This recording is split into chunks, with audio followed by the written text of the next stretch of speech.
La grande table critique, c'est chaque vendredi un temps donné au débat en compagnie de critiques de la presse et d'ailleurs, on se dispute autour de l'actualité culturelle.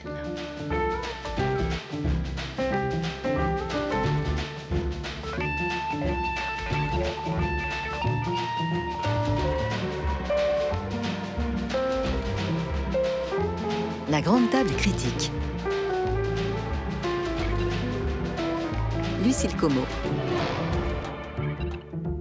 Aujourd'hui, sous les feux de la critique, des polaroïdes, des beignets au miel, des guitares saturées et de gros égos. Après le journal à 12h55, nous mettrons sur nos platines les disques de Drake et de Low, mais tout de suite nous parlons de cinéma. Je suis en compagnie de Philippe Azoury, rédacteur en chef des pages culture de Vanity Fair, et de Thierry Chaise, rédacteur en chef de Première et Critique à Ouest France. Au programme, dans un instant, Serre-moi fort de Mathieu Amalric, sorti mercredi en salle. Mais tout de suite, First Cow de Kelly Reichardt. Le film est sur la plateforme Mubi. Il sortira au cinéma le 20 octobre prochain. On en écoute la bande-annonce. Hello? You all right? Hungry. There are some men chasing me. This is a land of riches, I tell you. It's the getting started that's the puzzle. No way for a poor man to start. Saw a cow today. First cow in the territory. This ain't a place for cows. Well, it's no place for white men either.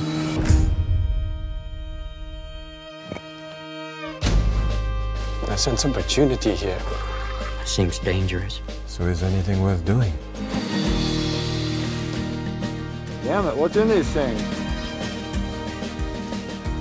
I taste London in this game.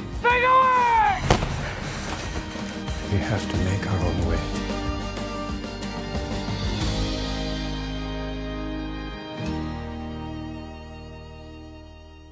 Dans l'Oregon, à l'époque des pionniers, cookies, glanes et cuisine pour un groupe de trappeurs, lorsqu'ils rencontrent King Lou, un aventurier chinois en quête de bonne fortune, ils s'installent tous les deux dans une cabane en bois et décident de profiter illégalement de la première vache importée dans la région, propriété du facteur en chef, pour lancer une petite affaire de pâtisserie. Petite affaire qui s'avère très vite extrêmement lucrative et attire les regards et les jalousies. Kelly Reichardt, réalisatrice américaine, avait déjà abordé le genre du western dans La Dernière piste il y a quelques années. Ça se passait aussi dans l'Oregon, mais un Oregon chaud et désertique. First Cow est un film d'automne, un film de forêt filmé en 4/3, soit un format carré, l'inverse en fait du format scope des grands westerns épiques. Philippe Azoury, vous avez vu le film sous-titré en allemand, nous disiez-vous pendant la bande-annonce. Il y a des pervers On ici. a envie de savoir ce que ça fait.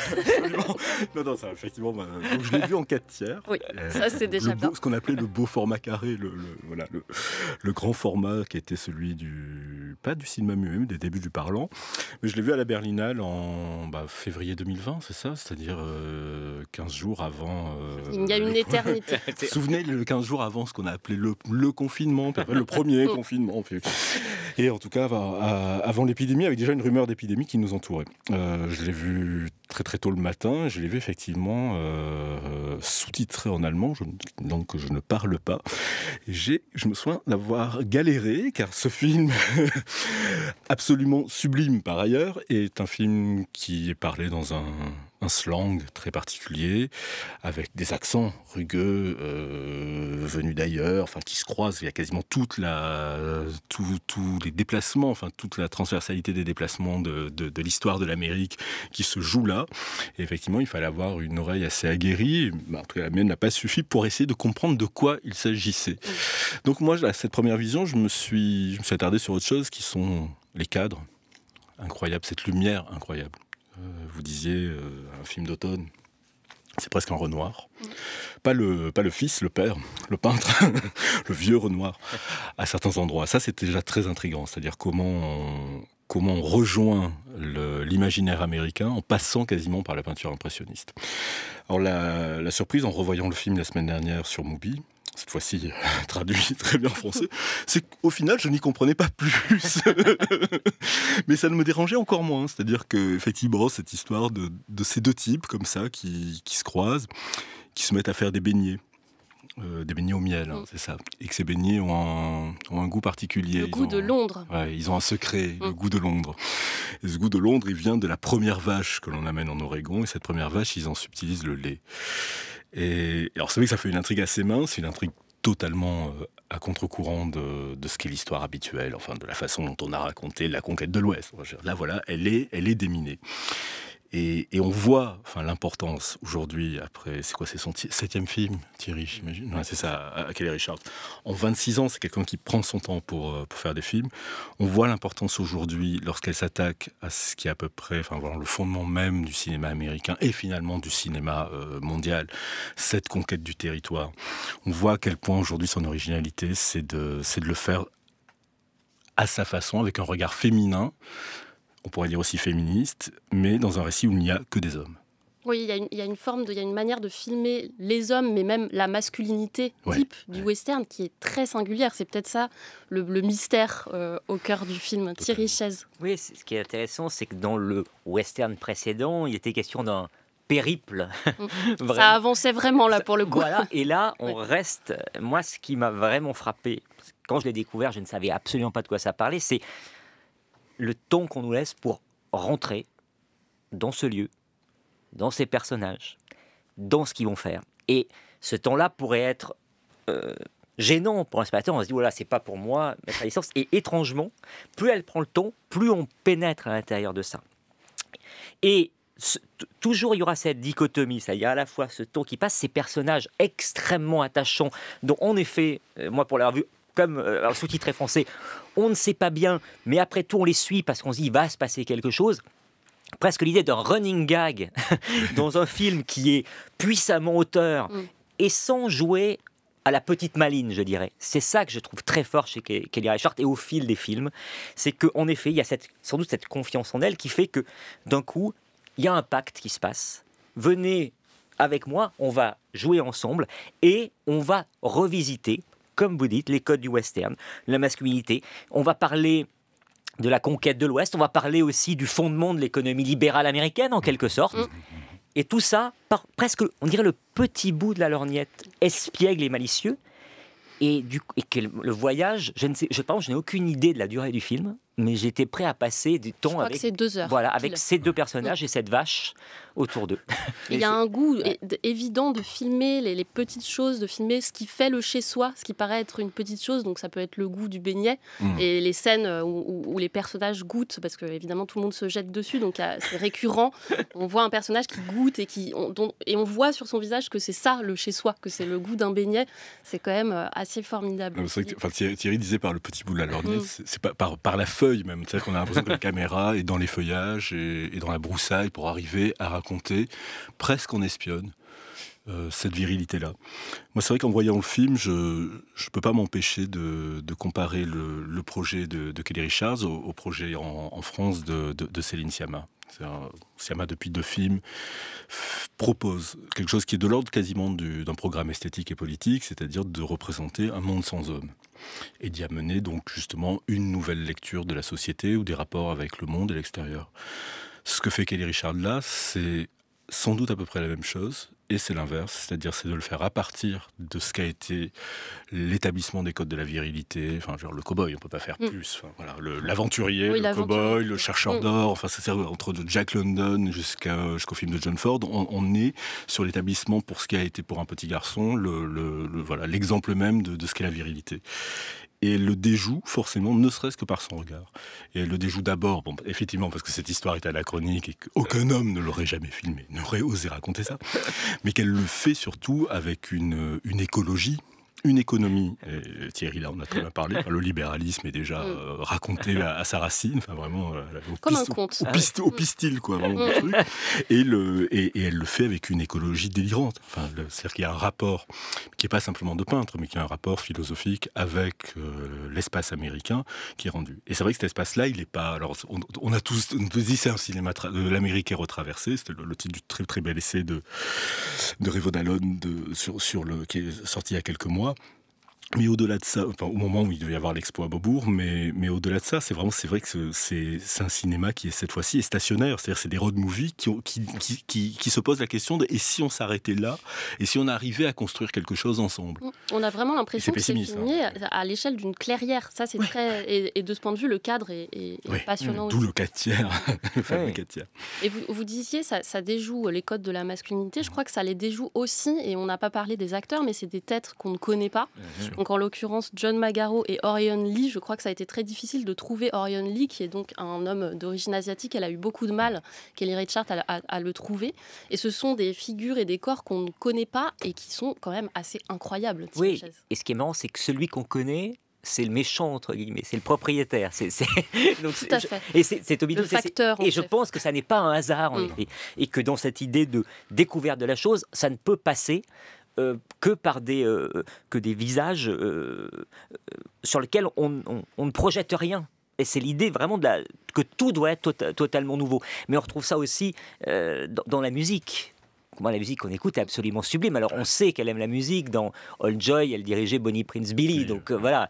Et je trouve que ce film fonctionne justement mieux que le précédent, qui était Certaines femmes, qui se situait à notre époque, qu'avec des femmes et qu'avec des stars. Et on a l'impression que c'est l'autre face d'une même pièce, et moi je suis beaucoup plus... Ou l'apprentissage, il faut avoir appris d'eux.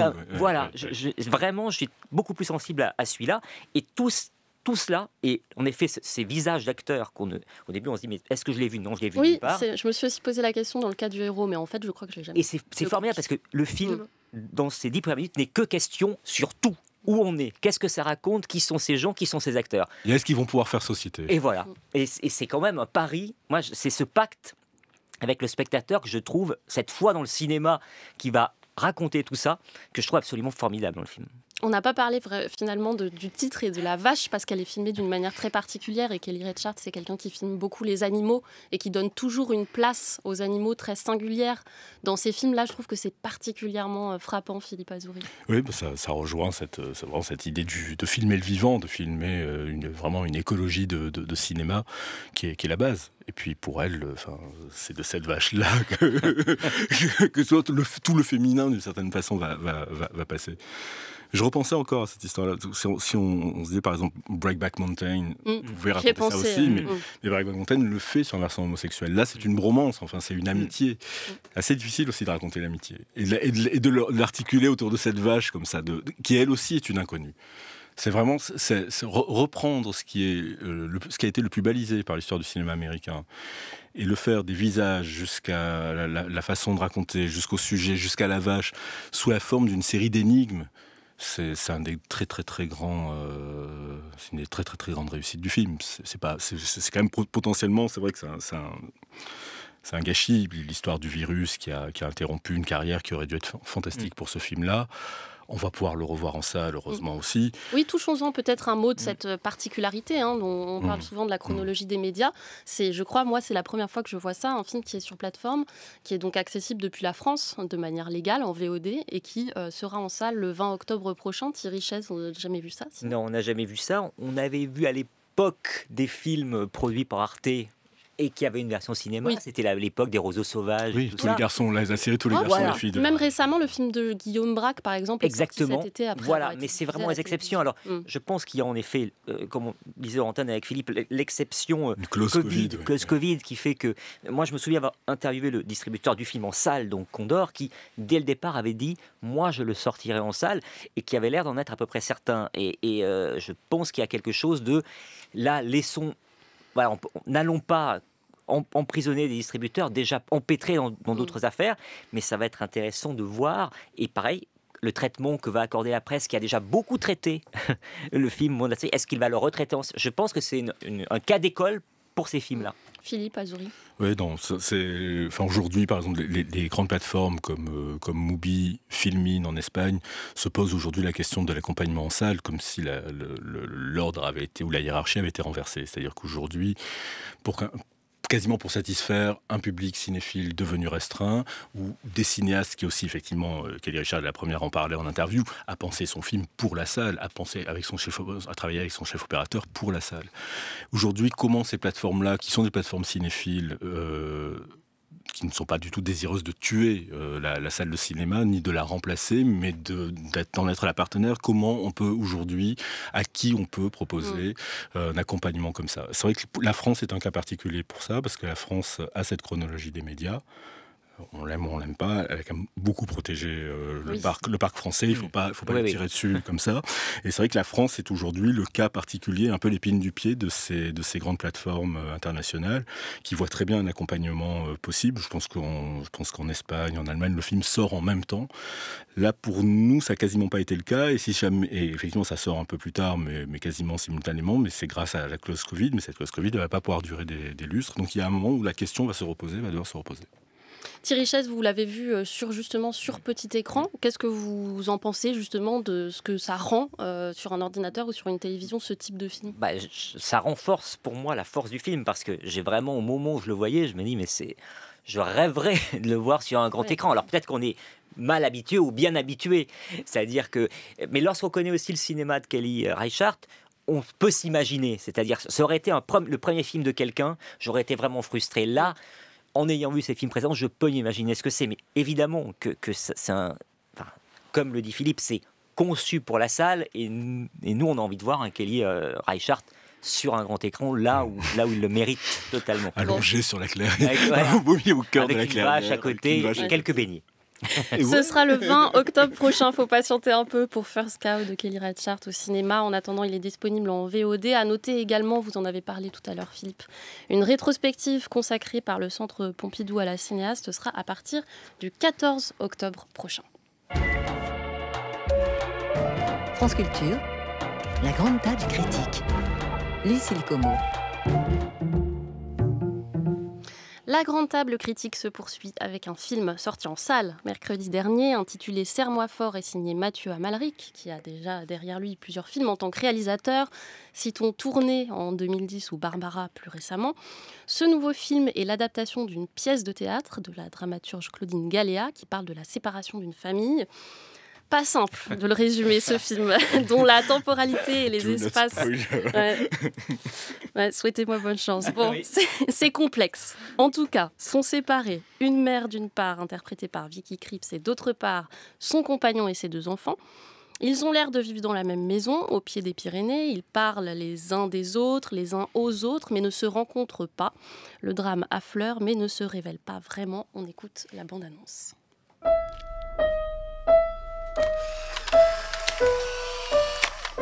Ferme les yeux. Ça y est. Merci. J'aime bien te regarder les yeux fermés. Je te sens respirer. Tu me manques. Toi aussi. Pas tout seul. Hein? Tu parles à qui? La personne? Bah si, tu parles tout seul. Tu t'enfuis ou quoi? Oui. Je suis roulée. J'ai envie de voir la mer. Quand on part faire un voyage, ça prend du temps. Ça prend du temps. Il faut aller loin, très loin. Il faut aller loin, très loin.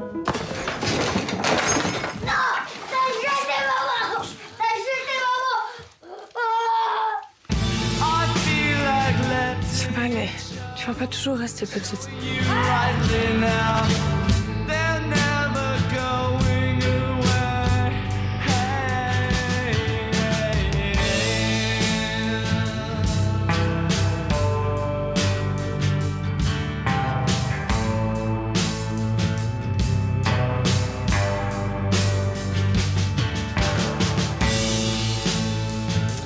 Qui est parti? Qui est encore là? Pourquoi et comment? Serre-moi fort, un film très sensible. On a tous pleuré, on a trempé nos masques avec Philippe et Thierry Chaise.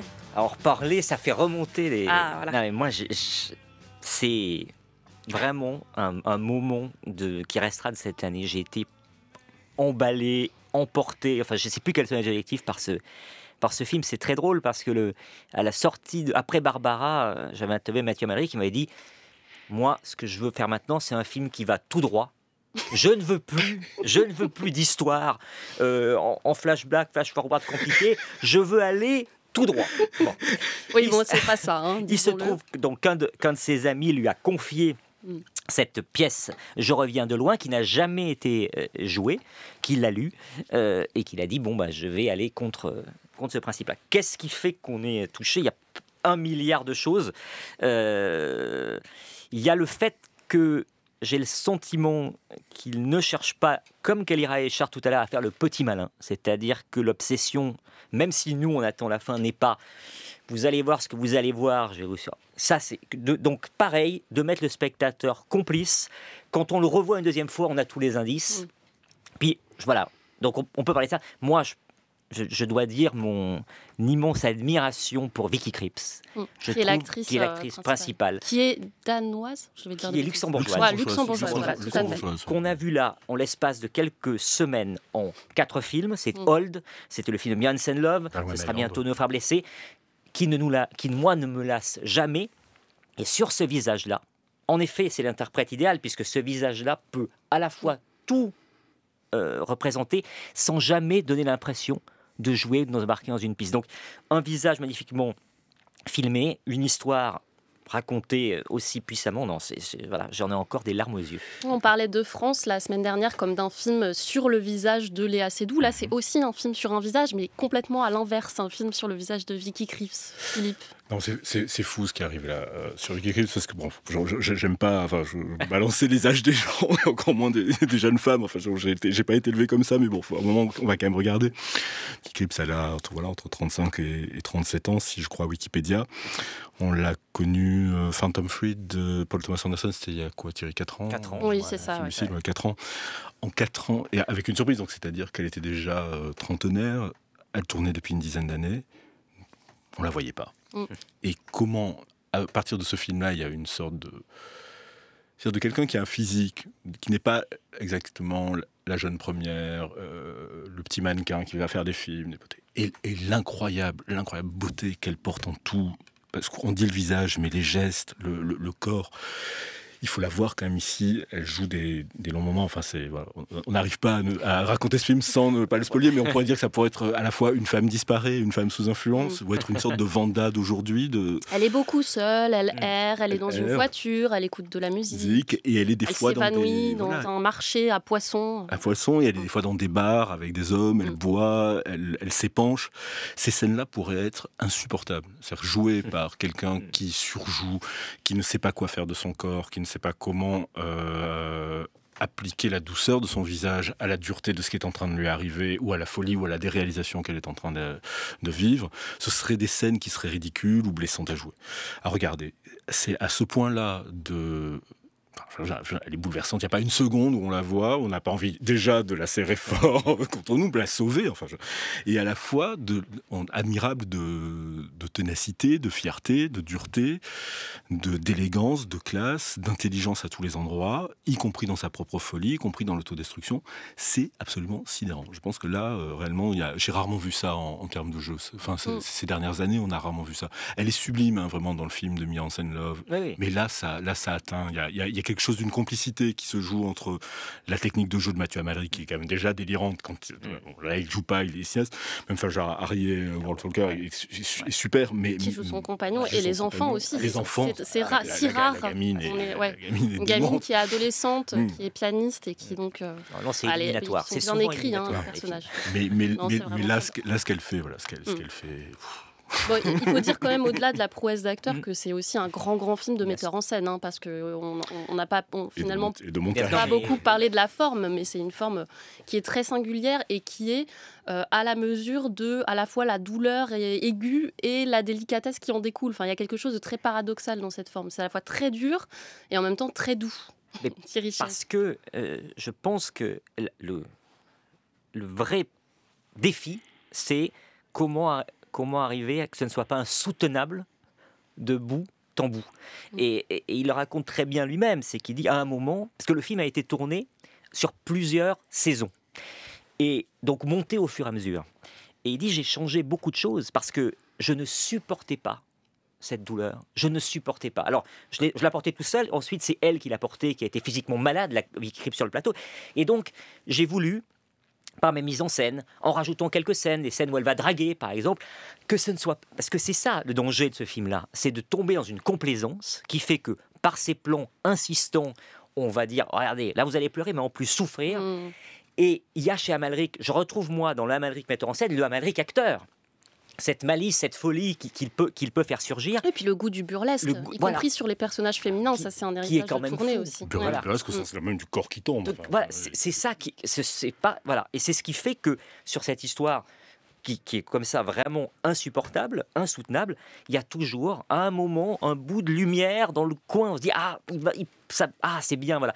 Et je trouve que moi j'aime beaucoup ces films, et celui-là atteint quelque chose qui est vraiment l'ordre de la perfection à certains points. Oui, je parlais de cette scène de l'étal à poissons parce que je trouve qu'elle est assez révélatrice. Donc c'est le personnage principal qui est dans un marché à poissons, dans une grande halle.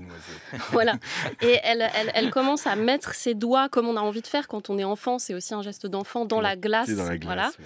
Et puis ça devient un peu obsessionnel et les gens autour d'elle la traitent comme si elle était un objet extrêmement fragile, comme un objet en porcelaine. Et elle s'évanouit vraiment dans un mélange encore une fois, de douleur et de douceur qui est assez inédit, je trouve, la manière dont c'est filmé. Philippe Azouri. Je repense à cette histoire de montage, parce que je crois savoir il doit y avoir 4 ou 5 versions du film, pas simplement des versions genre un peu plus courtes, un peu plus longues comme on fait habituellement, mais réellement 4 ou 5 chemins de montage qui ont été essayés par Mathieu Amalric et son monteur François Guédier. Il y a réellement, là je pense qu'ils ont pris ce qu'on ne prend jamais, c'est-à-dire la version sans doute la plus folle, la plus radicale. C'est-à-dire celle qui prend le choix de ne pas faire, de ne pas jouer au petit poussé, qui donne des indices comme ça, et on fait un cheminement classique, et effectivement, avec ou de l'empathie ou trop de mélo, mais un montage qui est cassé. On disait qu'on retrouvait le Mathieu Amalric acteur, mais on retrouve aussi le Mathieu Amalric cinéphile. Et moi, je sais pas, je vois ça, c'est des films qui sont ressortis récemment, mais ça m'est revenu, le Passe-Montagne de Stévenin, le Pot de Vache de Patricia Mazui, Godard, évidemment. Mais c'était aujourd'hui, arriver à faire à ce point de modernité où on se dit pendant un quart d'heure, mais qu'est-ce qu'il fait ?